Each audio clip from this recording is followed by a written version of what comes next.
Twin suns rose over the horizon of Xiphos, casting threads of golden and lavender light across the sky.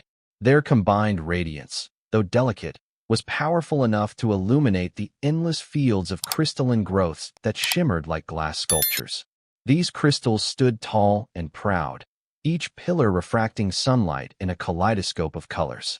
At the very heart of this astonishing vista lay the Celestial Academy, an institution renowned throughout the galaxy for pioneering studies in astrophysics, xenobiology, and the subtle art of interspecies diplomacy. High above the main plaza floated a ring of levitating gardens, each suspended by anti-gravitational disks. Filled with flora from every corner of the known universe, these gardens were living tapestries of purple vines, golden spore blooms, and feathery shrubs so soft they shimmered whenever a breeze drifted by. Students from 100 different planets gathered here daily, their robes a mixture of swirling patterns and vibrant palettes, each reflecting the culture from which they hailed. Amid the gentle murmur of morning conversation and the hum of passing hover carts, Professor Elias Carter stood by one of the jade columns marking the entrance to the Hall of Enlightenment. He was human, tall and lean, with a thoughtful countenance.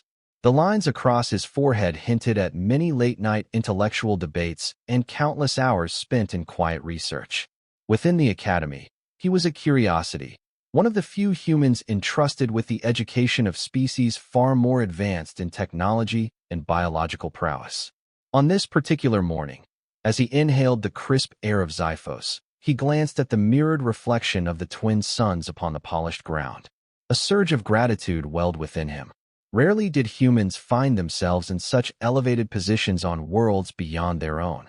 There existed a certain pride in his heart, though tempered by humility. He was not a man easily impressed by fame or fortune, preferring to focus on his scholarly pursuits. Still, the vastness of the galaxy, the swirling fates of species so different from his own, never ceased to amaze him. Strolling through the arches toward his lecture chamber, he allowed the gentle hum of the environment to settle his thoughts.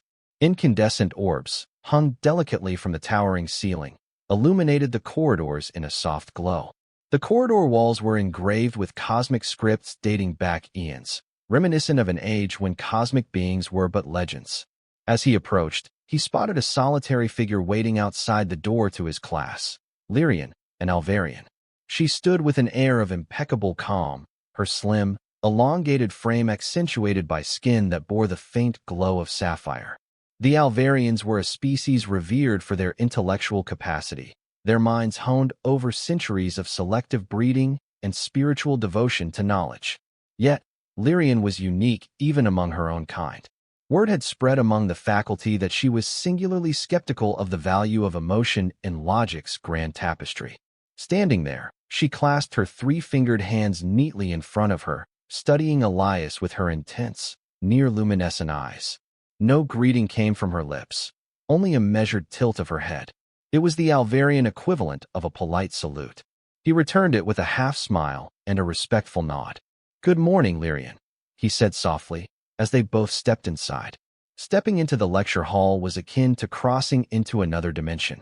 Sculpted in shining obsidian, the walls themselves seemed alive, breathing as they shifted in color with each passing moment. There was an arrangement of seats that spiraled upward in concentric tiers, ensuring every student had an unimpeded view. Hovering above the center platform, a gleaming sphere hummed gently, a piece of advanced technology that allowed for holographic projections of complex equations, star maps, and anatomical diagrams. Dozens of students filled the hall this morning, representing multiple species. There were the tall, avian-like Arashi, their silver-feathered heads scanning their surroundings with curious black eyes. Beside them, the crystalline Seroy glimmered in pastel hues, their forms shifting in subtle, rhythmic pulses. Then there were the Saratha, reptilian beings whose armor-like scales formed a kaleidoscope of shifting patterns that reflected their emotions. Not to mention the handful of other humans scattered about, each wearing the standard academy uniform in subdued grays and blues. Elias ascended the central stage, pausing a moment to let the gentle hum of chatter settle. He raised a small device in his hand, a genealogical projector, capable of displaying entire evolutionary timelines in midair. With a press of a single button, a swirling matrix of lights and symbols appeared, reflecting the known genealogical trees of several species present in the Academy. "Greetings, students," he began, his warm voice echoing through the open space. "It is my distinct honor to welcome you to the first day of Comparative Evolutionary Psychology and Theoretical Cognition. This course will traverse the intricate ways in which biology, culture, and cosmic energies shape intelligence. I ask all of you to come with an open mind, for we shall be delving into realms of thought that challenge preconceptions." A hush fell over the hall, with each being focusing intently on his words. The Saratha, in particular, flicked their tails in a sign of respect, while the Seroy paused, their color shifting to remain at a steady pale lilac, a hue denoting their rapt attention. "Now," Elias continued, gently pacing, "we have spent eons trying to unravel the complexity of the mind, both from a purely physical standpoint and from a metaphysical perspective, depending on the culture. Our first task this semester is to study emotional expressions and how they influence logical processes. We will begin with one of the strangest phenomena, tears." He paused, raising an eyebrow. "Or, as one of our dear students recently phrased it, ocular leakage." He cast a meaningful glance toward Lirien, who maintained a stillness that was nearly statue-like. Though her features lacked the emotional expressiveness typical of humans, Elias observed a minute flicker in her radiant eyes. It was merely a flicker, but one that revealed her growing curiosity. As the lecture continued, Elias explored the biological basis for tears among various species, both human and otherwise. A holographic display showcased the tear ducts of humans, the oily secretions of the amphibious glidorians, and the crystalline shedding of the sci-fi. The students listened with fascination, though Lirien's posture remained unchanged. Eventually, Elias shifted into the philosophical dimension of emotions. He spoke of ancient Earth philosophers, Plato, Aristotle, Descartes, alongside the revered scholars of Xiphos, and the ephemeral wisdom keepers of the Alvarian Hall of Thought. Each, in their own era, had struggled to reconcile reason with the unpredictability of emotions. By the conclusion of the class, the sphere overhead dissolved the holograms, leaving the chamber awash only in soft golden light. Elias dismissed the students, bidding them a calm walk to their next destinations. Many lingered, approaching him with eager questions or words of gratitude. Lirien, however, stayed back until her classmates had finished. Finally, when the others had departed, she stepped forward, her voice low and direct. "Professor Carter," she said, pronouncing each syllable with the delicate lilt of her accent, "I am curious. Why do humans place such importance on tears, these ocular leaks?" He studied her for a moment, choosing his words carefully. "It is not just about tears, Lirien. It's the meaning behind them. Tears can signify sorrow, joy, relief, empathy, or even physical reaction. Emotion is a vital part of human consciousness. But I understand Alvarians view emotional expression differently." A faint luminescence danced across her skin, perhaps indicating the slightest shift of interest. "We do not see how emotion can serve logic. Our traditions teach us to transcend such hindrances and remain steadfast in rational thought." Nodding, Elias replied, "That is one perspective. Yet, many among my people, and indeed among other species, find that emotion can guide, inspire, and even surpass boundaries that logic alone might not breach. It is a powerful force when harnessed appropriately." She considered this, offering only a small, thoughtful dip of her head in response. Without another word, she glided out of the lecture hall, her posture as upright as ever, her footsteps as silent as starlight. After the day's lectures had concluded, Elias made his way to one of the levitating gardens that hovered amidst the Academy's spires. He often retreated there in the evenings, seeking solace among the colorful alien flora and the breathtaking view of Xiphos's twin suns dipping below the horizon. The sky, once gold and lavender, was now ablaze with hues of orange and deep indigo. The garden was serene, an array of floating platforms connected by narrow walkways, each one adorned with plants from distant worlds. Petals sparkled like diamonds on some, while others had vines that softly glowed in an eerie turquoise shade, as if lit from within. A gentle hum, the life pulse of these specially engineered gardens, filled the atmosphere. Here, surrounded by the wonders of the cosmos, Elias felt most at peace. He recalled his journey to Xiphos. Years ago, when humanity was invited to partake in the intellectual alliance formed by several advanced civilizations, he had been an eager volunteer. Back then, Earth was relatively young on the galactic stage, still fascinated by warp drives and quantum entanglements that older species took for granted. But Elias possessed an unyielding curiosity. His entire existence revolved around unraveling cosmic mysteries, bridging cultural gaps, and witnessing the tapestry of knowledge woven across the stars. In time, the Celestial Academy recognized his passion for teaching as well as his scholarly acumen. They offered him a position as a lecturer, tasked with explaining the nuances of humanity's perspective on philosophy, ethics, and the intersection of reason and sentiment. Earth was known throughout the galaxy for its curious mixture of ingenuity and emotion, often forging unlikely alliances through empathy. A subtle rustle brought him out of his reverie. He turned to see one of his human colleagues approaching, Professor Marisol Bennett. She wore her academy robes in a relaxed manner, her short-cropped hair framing a face alight with kindness. They had become friends over shared research, late-night coffee analogs, and the occasional game of Terran chess. Pondering life's mysteries again, Marisol teased gently, sliding onto a bench beside him. Elias chuckled, nodding toward the horizon. Always. This place has a way of making me think of everything at once. The scale of the galaxy, the myriad species, and how we all attempt to understand each other. She smiled knowingly. Well, you've picked a fine day for introspection. I saw your new student, Lirien, leaving the hall earlier. She is quite remarkable, or so the Alvarian Council keeps telling us. Yes, she is, he agreed. Incredibly bright. Fascinated, it seems, by our concept of emotion, though she approaches it almost like a scientist studying a specimen. Marisol smirked. That's the Alvarian way. They have perfected rational thought to such an extent that emotions appear to them as odd remnants of archaic mindsets. I admit I find their cultural stance both intriguing and, at times, worrying. But if anyone can bridge that gap, it's you. Elias shrugged, letting a breeze carry his sigh away. Perhaps. Or perhaps she will study me as an oddity, a curiosity, and remain unconvinced. I cannot force epiphanies. I can only offer them.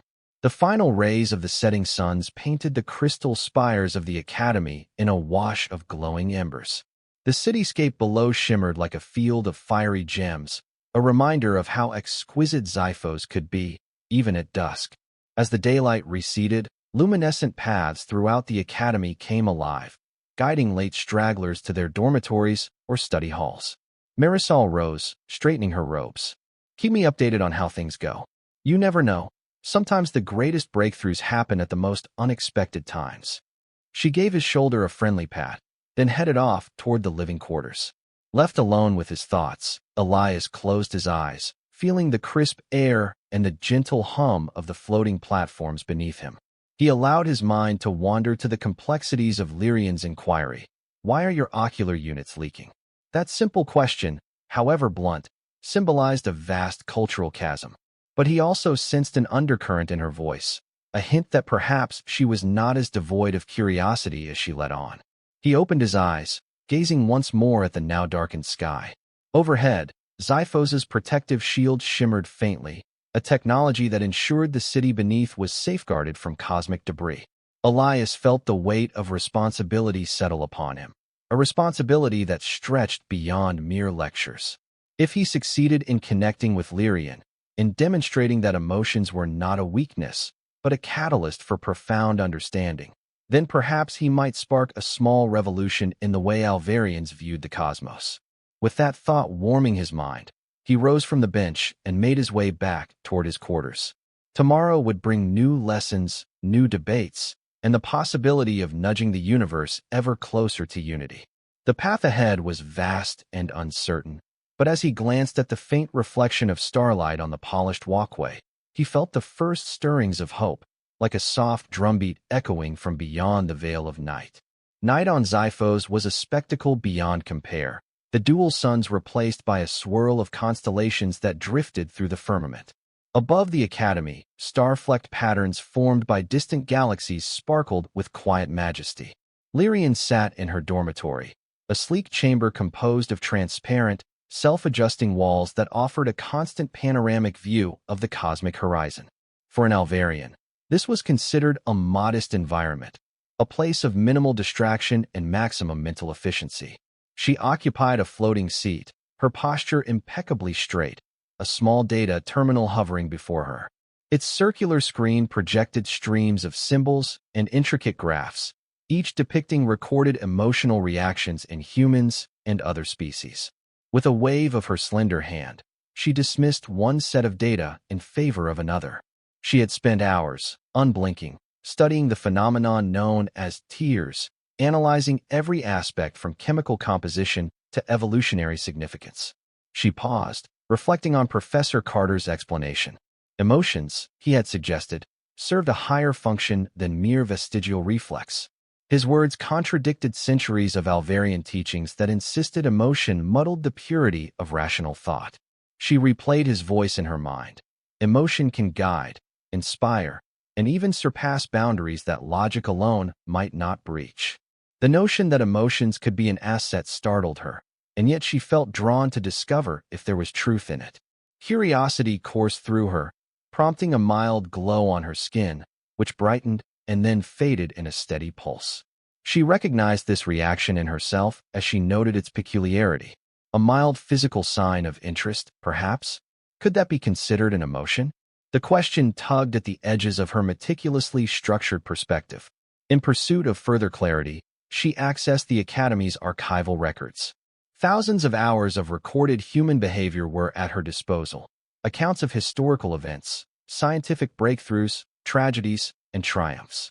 She browsed them with a critical eye, looking for evidence of logic's synergy with emotion. Time and again, she found stories of humans who achieved extraordinary feats, overcoming impossible odds not through logic alone, but by channeling determination born from empathy, love, or even righteous anger. That night, Lirien did not sleep. Alvarians needed far less rest than humans, and the unending flow of data proved too alluring. She processed volumes of information, dissecting the nuance of each incident. With every new story, be it a group of explorers braving the unknown, or a physician sacrificing for a patient in a distant star colony, she encountered, again and again, the same pattern, emotion guiding decisions that pure logic would have dismissed as foolhardy or illogical. Yet, those decisions sometimes led to profound breakthroughs. It was puzzling, and it was exhilarating. By the time Xiphos's morning light crept over the horizon, Lirien's mind was alive with questions. She prepared herself for the day, smoothing out her pristine robes and focusing on her breathing to silence the faint stirrings within her chest. Alvarian teachings emphasized calm and detachment, but something in her yearned to explore further. She walked briskly to the Hall of Enlightenment. Her footfalls echoed in near silence, her expression inscrutable to any passerby. Yet inwardly, she was on fire with anticipation. She intended to question Professor Carter again, to press him about the correlation between sentiment and intellect. She felt compelled to discover what, if anything, the phenomenon of tears might reveal about the broader tapestry of consciousness.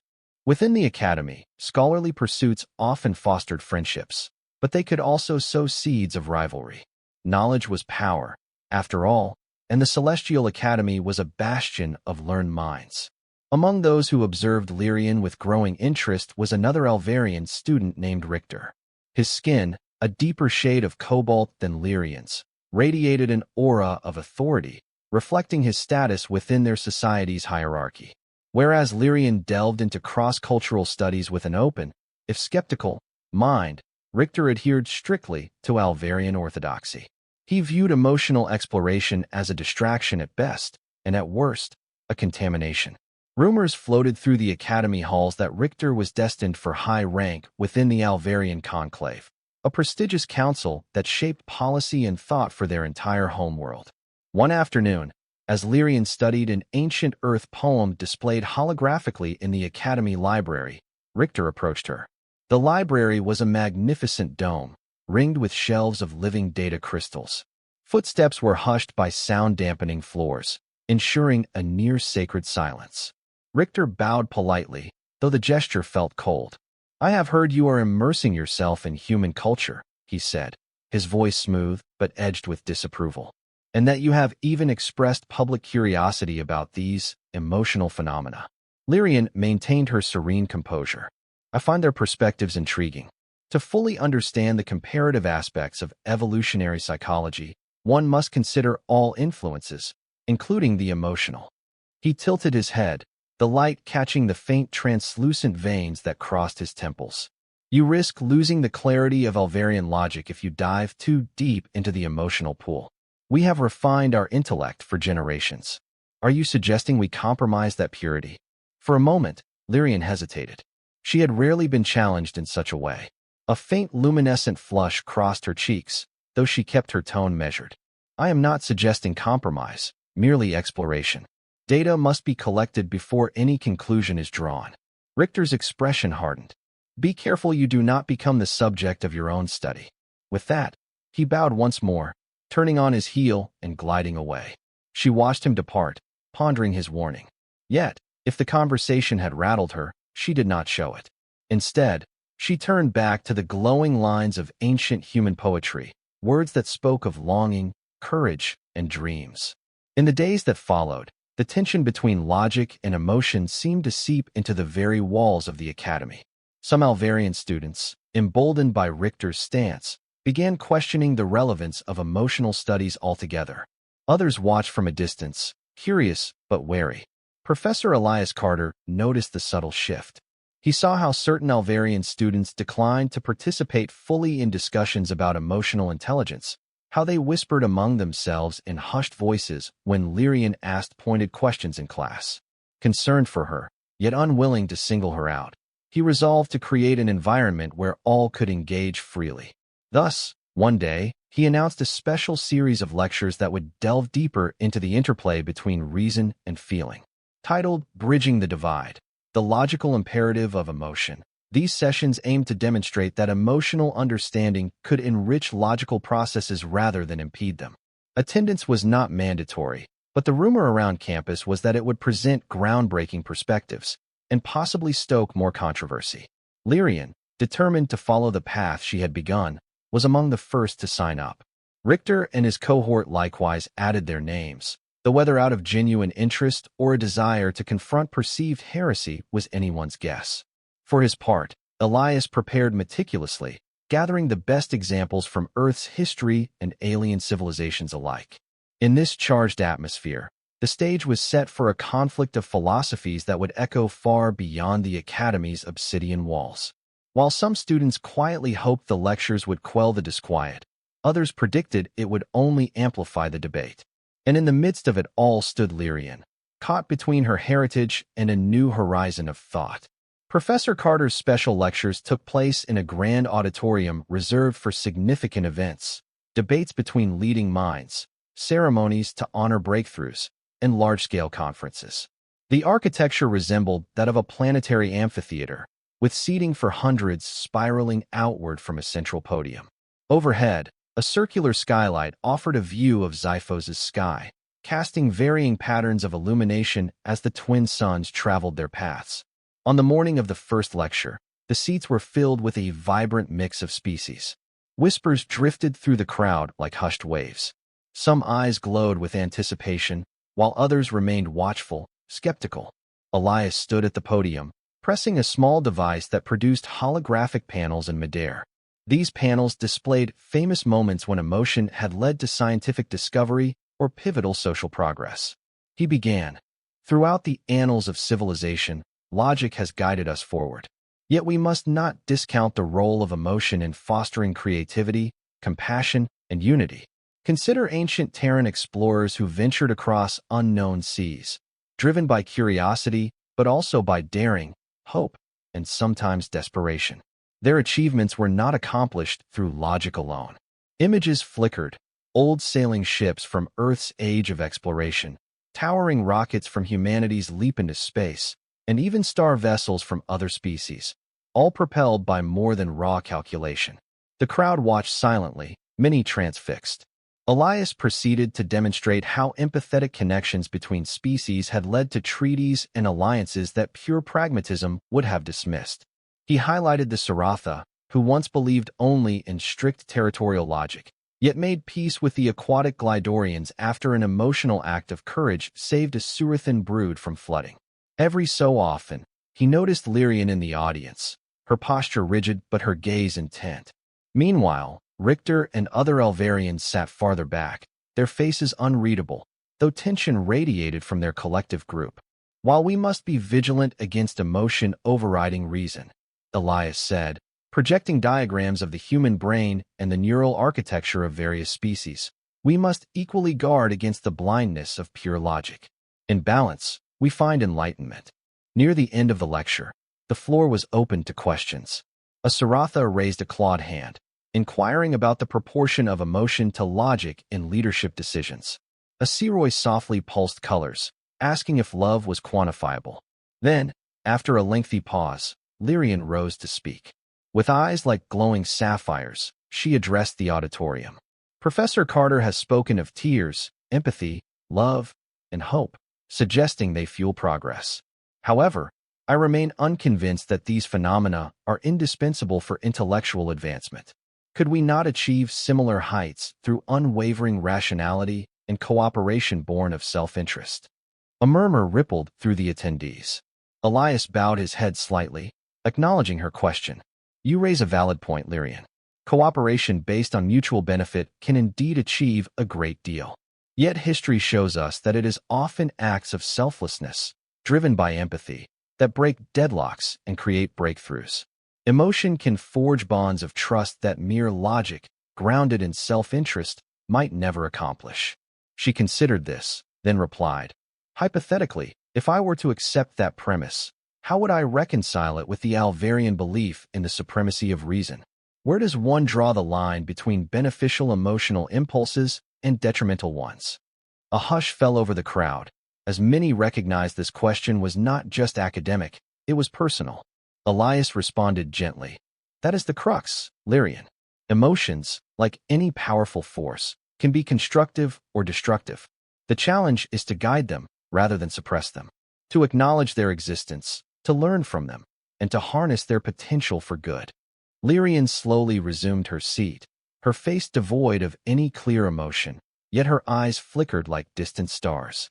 Around her, fellow Alvarians exchanged subtle glances, some quietly signaling their approval or disapproval.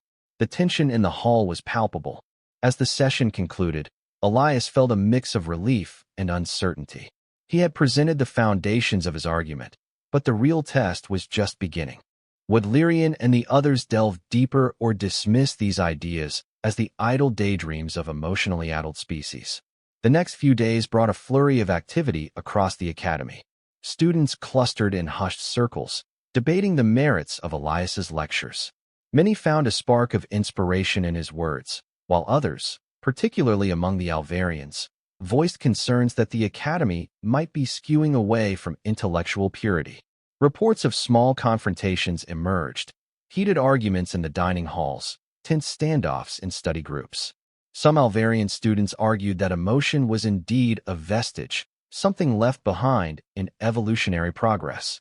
Others, still uncertain, suggested that perhaps the Alvarian path was incomplete, that they might learn from the more empathic species. Richter became increasingly vocal, denouncing Elias's ideas as subversive influences. He rallied like-minded Alvarians, proclaiming that the academy risked becoming a place of indulgent sentimentality rather than a temple of reason. In hushed voices, students whispered that Richter might elevate the conflict to the Alvarian conclave. Such a move could have serious ramifications for the Academy's unified mission. Amidst this upheaval, Lirien stood at a crossroads. She meticulously examined both sides of the argument, but her own internal experiences began to shift in ways she could not entirely ignore. She found herself intrigued by human forms of art, scanning through galleries of paintings and sculptures that conveyed deep emotion. She listened to music, melodies of earth, Surathan rhythmic chants, ethereal Seroy harmonies, and felt something stir inside her, an unfamiliar resonance that logic alone could not quantify. In quiet corners of the academy, she sometimes crossed paths with Professor Carter. They exchanged polite greetings, a gentle nod, or a courteous bow. Yet she could sense his silent support, as though he recognized the struggle unfolding in her mind. It was not a struggle of intellect, she possessed that in abundance, but a struggle of identity. One afternoon, while studying a biography of a famed Earth astrophysicist who had lost her family yet found solace in the stars, Lirien felt an overwhelming pang in her chest. The woman's grief, interwoven with her perseverance, leapt off the page. That night, alone in her transparent-walled dormitory, Lirien found her eyes burning with moisture. A single droplet slid down her cheek, a tear, an ocular leak, startling her like an alarm bell. Instinctively, she brushed it away, only to realize she was trembling. The newness of the sensation unsettled her. In Alvarian thought, tears were considered an archaic bodily function, rarely triggered even by physical irritants. But these tears were not the result of dust or chemicals. They were born of empathy, of sorrow for another's pain. She closed her eyes, focusing on her breathing, trying to quell the tempest within. She eventually succeeded, but the tear remained a catalyst for countless unspoken questions. Around the same time, Richter escalated his campaign. He drafted a petition demanding an official inquiry into the curriculum's emphasis on emotion. He argued that such emphasis diluted the Academy's standards and jeopardized Alvarian principles.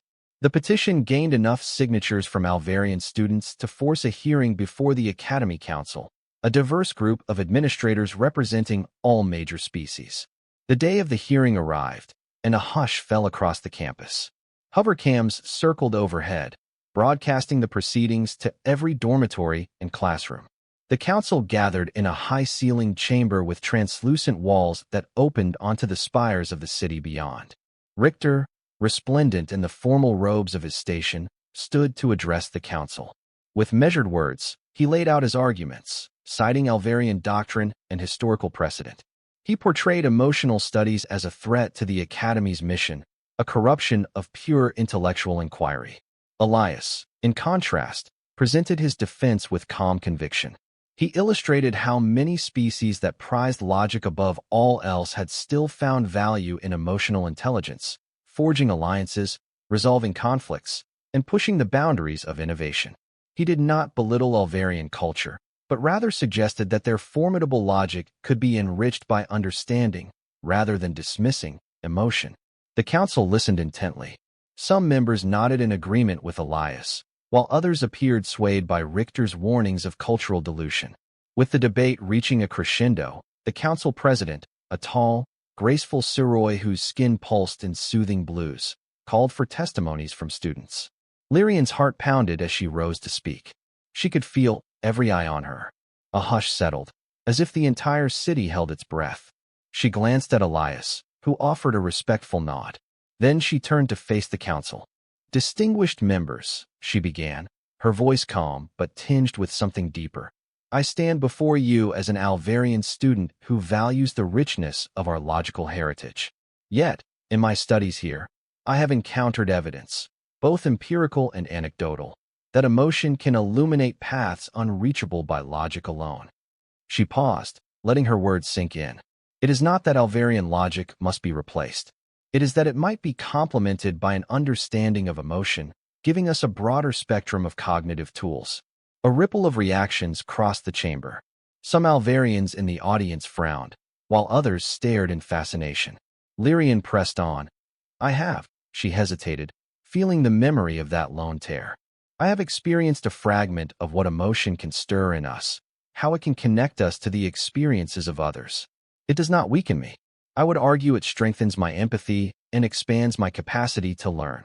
The final note of her testimony resonated in the air. For a moment, no one spoke. Then the Siroi Council president dismissed the assembly, announcing that they would deliberate before rendering a decision. The crowd filtered out into the corridors, buzzing with speculation. Some praised Lirien's courage, while others called her misguided. Standing outside, Elias approached her carefully. "You spoke with great poise," he said gently. She dipped her head in gratitude. "Thank you, Professor. I only hope the council sees reason in expanding our knowledge rather than restricting it." Elias offered a warm, encouraging smile. Whatever their decision, you've made history today. Indeed, in that moment, Lirien realized that her life had changed irreversibly. She was no longer just an Alvarian scholar dissecting alien perspectives. She had allowed herself to feel, however briefly, and that shift in her consciousness threatened to reshape everything she knew. The Celestial Academy waited in uncertain silence for the Council's decision. Tension stretched like an invisible cord across campus. Hovercams lingered in the corridors, capturing hushed conversations and uneasy glances. Students of every species found themselves pondering their own philosophies, weighing the value of logic against the intangible pull of empathy. Professor Elias Carter continued his routine of lectures, yet a subtle shadow lingered around him. He was aware that the inquiry into his curriculum had potential consequences far beyond a single course. If the council ruled against him, entire avenues of interdisciplinary research could be curtailed. The academy could retreat into a fortress of rigid logic, shutting out the many wonders and revelations that emotion had to offer. Marisol Bennett tried her best to reassure him, offering a steady presence and reminding him of the academy's founding principles. This place was built on the ideal of collective knowledge, she noted. They won't easily abandon their commitment to pluralism. And beyond that, Elias, you've touched countless lives here. He acknowledged her support with a grateful nod. Yet the weight of the moment was undeniable. Lirien, meanwhile, retreated to her studies, grappling with inner turmoil. She spent her evenings revisiting the data she had meticulously collected, searching for patterns, insights, anything to prove that emotion could coexist with Alvarian logic. In the quiet hours of night, she sometimes gazed out at the labyrinth of glowing walkways below, remembering the tear that had slipped down her cheek. She wondered if others in her species had ever experienced such a moment and felt compelled to hide it. As the days passed, Richter's influence grew more pronounced among Alvarian conservatives. Meetings were held in private corners of the campus, discussions that Lirien was pointedly not invited to. She suspected they were plotting to ensure the council decision fell in their favor. Yet she also sensed an undercurrent of curiosity among some Alvarians. Whispers reached her that a few of them had begun reading the same human text she referenced, quietly exploring the notion that perhaps they had lost something when they set emotion aside. Then, at last, the call came. The council would announce its decision at midday in the Great Chamber. Words spread like wildfire, and soon the Academy's main plaza filled with students, faculty, and dignitaries. Hover platforms hovered overhead, carrying journalists from allied planets who were keen to broadcast the outcome.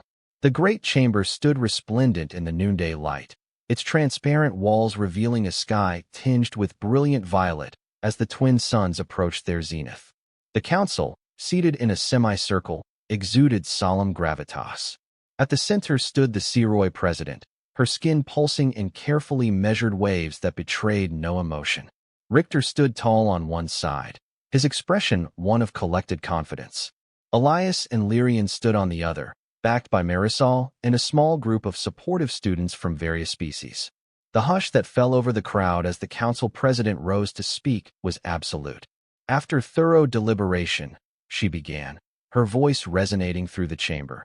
In careful consideration of the Academy's founding mission to advance knowledge and foster interspecies understanding, we have reached a decision. Her gaze shifted to Richter first. While the concerns raised about the balance of logic and emotion are noted, the Council finds that it is not antithetical to the Academy's goals to explore these concepts.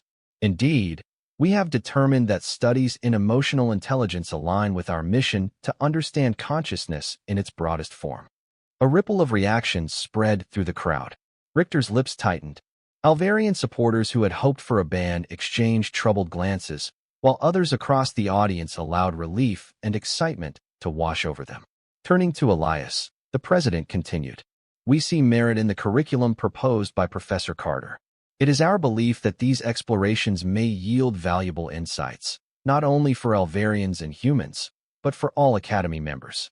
We therefore rule that Professor Carter's lectures shall continue without censure." Applause and cheers erupted, echoing off the chamber's crystalline walls. A swirl of relief flooded Elias, enough that he had to compose himself to avoid letting his voice quake. Lirien exhaled a breath she hadn't realized she was holding.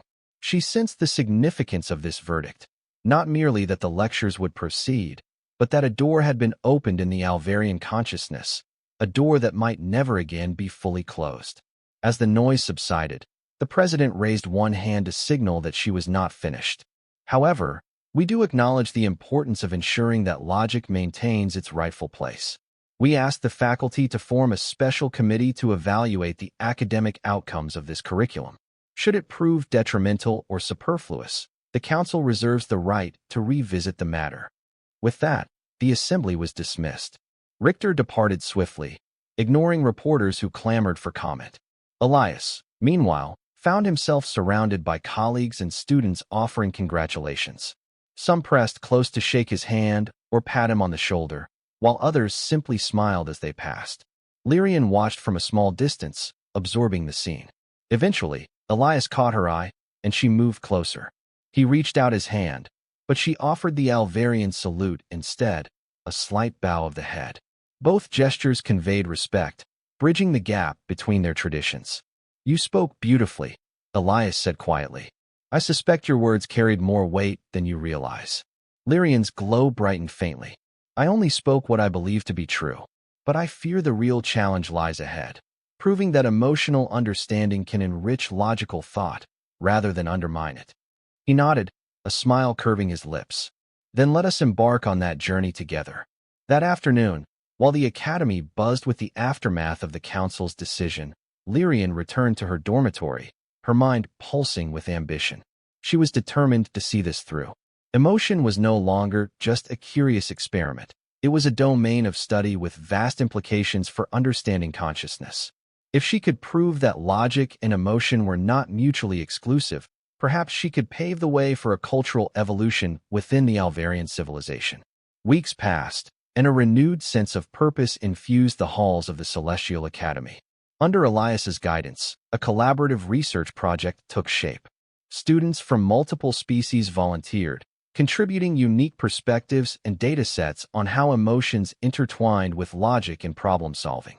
The project spanned a range of experimental scenarios, Surathan group puzzles, where empathy improved team coordination, holographic simulations that measured creative thinking under emotional stimuli, and cross-species dialogues examining moral decision-making. Lirien took a lead role, meticulously analyzing the quantitative and qualitative data. In the hushed glow of the advanced research lab, Lirien found herself intrigued by unexpected correlations. Teams that incorporated empathy and emotional support consistently showed higher rates of innovation. Even in tasks that seemed purely logical, like complex mathematical proofs, participants who had a sense of camaraderie performed better. It was as if emotion provided an underlying current that fueled perseverance and collaboration. Yet perhaps the greatest discovery emerged from an experimental apparatus called the cognition resonator. Developed jointly by human engineers and Alvarian scientists, the resonator measured subtle shifts in brainwave patterns as participants engaged in intellectual challenges. The data revealed that when individuals allowed themselves to experience emotions, hope, wonder, or even anxiety, it activated neural pathways associated with creative problem-solving. Logical reasoning centers remained active, but were complemented by an array of heightened neurochemical signals, facilitating what the device's readouts labeled emergent cognition. Late one evening, Lirien and Elias stood alone in the lab, reviewing a final set of data. The charts displayed a surge in integrative activity whenever participants faced moments of emotional investment. "This is astonishing," Lirien whispered, her voice echoing in the quiet chamber. "It suggests that logic is not merely undermined by emotion, it is enhanced. When both are properly balanced, the synergy appears to amplify intellectual capacity." Elias's smile lit up his features. "So it seems. We've known this anecdotally across various species, but to see it measured so precisely is remarkable. We'll have to replicate the study multiple times, but the implications," he paused, eyes shining with excitement. "They could shift educational paradigms throughout the galaxy." Setting down the data pad, Lirien turned to face him. "Professor, do you think, that is, do you believe the Alvarian conclave might be receptive to these findings? They have spent centuries cultivating logic as our guiding star." Accepting that emotion plays a vital role may be challenging. His gaze flicked toward the ceiling, where the dome-like roof displayed a simulation of the cosmos outside. It will be a transition, but I believe that if the evidence is sound and presented with respect for Alvarian tradition, there is hope. You yourself are proof that an Alvarian can see the value in this union of logic and emotion. She felt that subtle stir within her again, the sense that something was changing, expanding.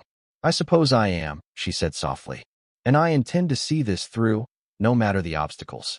They emerged from the lab into the corridor, which sparkled with the academy's eternal glow. It was late, and few students wandered the halls, giving the space a calm, almost sacred atmosphere. Elias and Lirien walked in companionable silence for a while, the quiet steps echoing across polished floors. Then, as they reached an atrium dominated by a giant crystal sculpture, Lirien paused. Her features remained composed, but her eyes glimmered. "Professor," she began, hesitating only a moment. "When we spoke those weeks ago, I questioned tears. I wondered why humans would allow themselves to leak fluid from their eyes. Now, I think I understand, at least somewhat. Tears can be more than an involuntary reaction. They can be a symbol of empathy, joy, or sorrow that logic alone cannot express." A gentle smile touched Elias's lips. "Indeed, they are the body's poetry, in a way, a language of emotions." She lowered her gaze momentarily. Her voice quavered, as if emotion touched her in that instant. "I have felt them myself." Warmth and compassion glowed in Elias's expression. He placed a hand lightly on her arm. "That you can speak of this so openly shows your courage, Lirien. It is no small thing to step beyond the boundaries of one's cultural teachings." She nodded, swallowing a sudden tightness in her throat. "My people believe that releasing tears represents vulnerability, but perhaps vulnerability itself is a stepping stone to deeper truths. As we have discovered, logic may be honed, but it thrives best when augmented by empathy." They stood there for a few moments, the crystal sculpture refracting light into 1,000 dancing shards around them. It was as if the entire academy bore witness to the quiet understanding blossoming between teacher and student, between human and Alvarian, between reason and feeling. Finally, they parted ways for the night, but Lirien walked back to her dormitory with a sense of purpose that burned brighter than ever. The synergy of logic and emotion was not just a theory anymore. It was her lived reality, and she could envision how it might reshape her entire civilization. The notion both thrilled and frightened her, yet she pressed forward, determined to honor what she had discovered.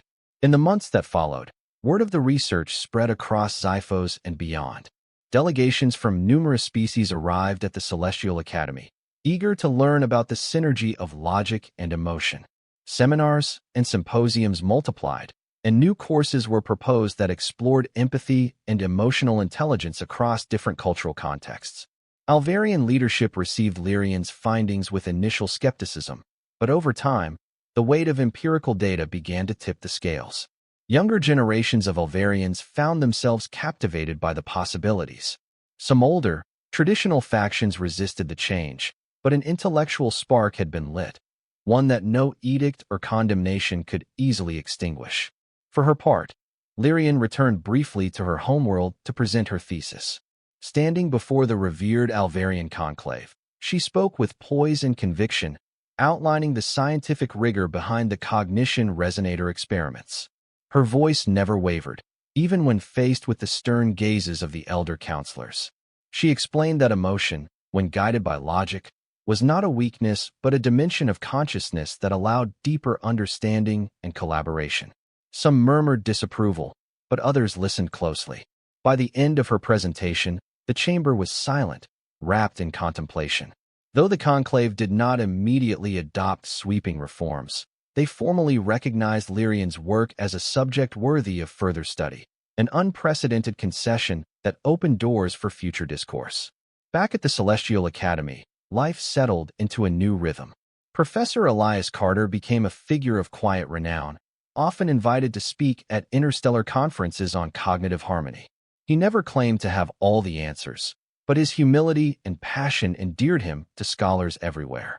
Marisol Bennett teased him about fame, yet he bore it gracefully, focusing always on the pursuit of knowledge. Meanwhile, the bond between Elias and Lirien deepened. Though their relationship remained that of teacher and student, a profound respect and camaraderie blossomed. Together, they embarked on a series of advanced projects investigating the role of emotion in shaping interstellar diplomacy. The success of those initiatives earned the Academy a reputation as a beacon of enlightened research. And, in a quieter realm of the heart, love began to take root. Not a romantic entanglement, necessarily, but a love born of mutual admiration and shared dreams, a love that bridged the human and the Alvarian, the rational and the emotional. It was the kind of love that fueled creation, that wrote poetry in the language of equations, that found harmony in the interplay of stardust and tears. One crisp morning, as the twin suns rose over Xiphos, Elias and Lirien stood atop one of the Academy's highest balconies, surveying the dazzling cityscape. A new day beckoned with infinite possibilities. Reflecting on the journey that had brought them to this moment, they marveled at how a single question, "Why are your ocular units leaking?" had ignited a chain of events leading to an unfolding renaissance in cognitive philosophy. The breeze carried the scent of alien blossoms, and the crystalline towers shimmered in greeting. Lirien breathed in deeply, feeling the soft flutter in her chest that she now recognized as excitement, hope, and something akin to joy. She turned to Elias, her eyes glowing with the brilliance of 1,000 quiet suns. "I once believed emotion was an anomaly," she said softly. "Now, I see it may be the missing variable in the grand equation of consciousness." Elias smiled, gazing at the horizon where the colors of dawn merged in a celestial tapestry. "Love," he murmured, "is often that final piece that completes us, isn't it?" She contemplated his words, letting them resonate. After a moment, she nodded. Yes, perhaps love, in all its forms, is the ultimate equation, one that balances logic with empathy, forging connections that lift us to greater heights. Together, they watched the dawn bathe the Academy in radiant light, knowing that their discovery was but one chapter in a much larger cosmic narrative. Yet in that luminous instant, as twin suns illuminated the sky and hearts alike, they felt a profound gratitude, for tears that could speak truths logic alone never could, for the synergy that bridged minds once thought irreconcilable, and for the promise of a future where knowledge, compassion, and love walked hand in hand. And so the story ended not in separation or sorrow, but in the quiet triumph of unity, a happy ending, birthed by the courage to see one another fully, and by the simple but transformative power of a tear shed in empathy.